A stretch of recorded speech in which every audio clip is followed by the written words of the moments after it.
Hey traders, this is Jeff from Zen Trader. I got some charts here. I wasn't even going to make a video tonight, but there's a couple charts that I can't just do a chart. You need to see the big screen.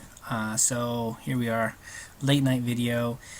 First chart is the NASDAQ daily, and what I really want to focus here is I think a big move is going to be coming soon. You're not going to see it on this chart, but on the next NASDAQ chart. But what I want to point out here is the ADX is starting to get really low. It's at 9.4. Anytime it gets under 10 and stays, under that level or around it for a length of time, and then the positive negative DIs are kind of entwined and kind of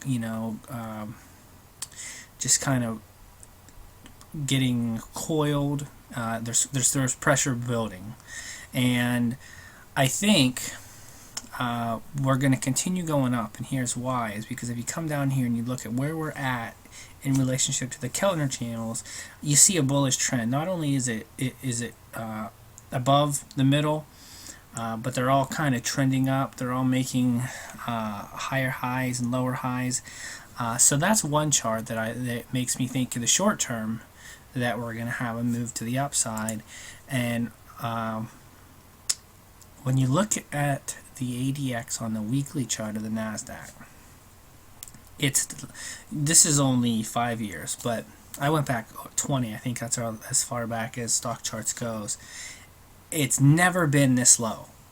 Now that doesn't mean that it's going to go up, but we're at 10.16 here, and I really don't think it's been. I think this is the lowest it's been.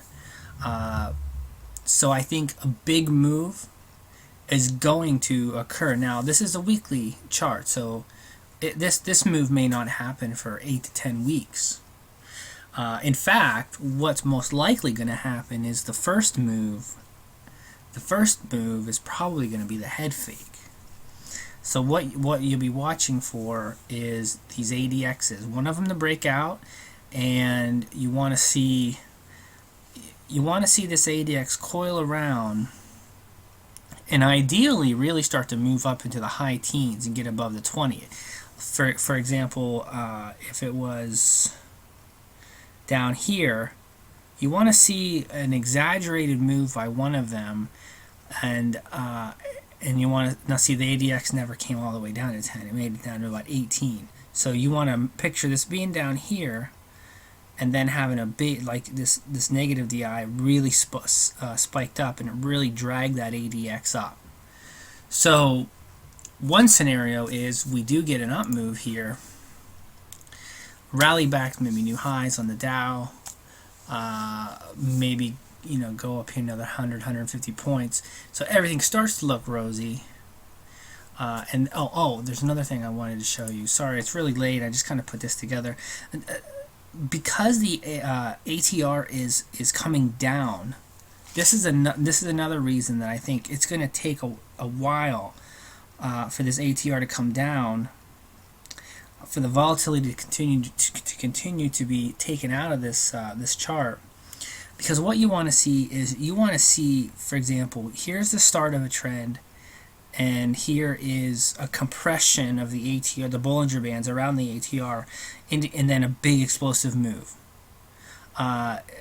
Same thing here, a compression of the Bollinger Bands around the ATR, and then an explosive move. This actually coincided with a peak in the ADX.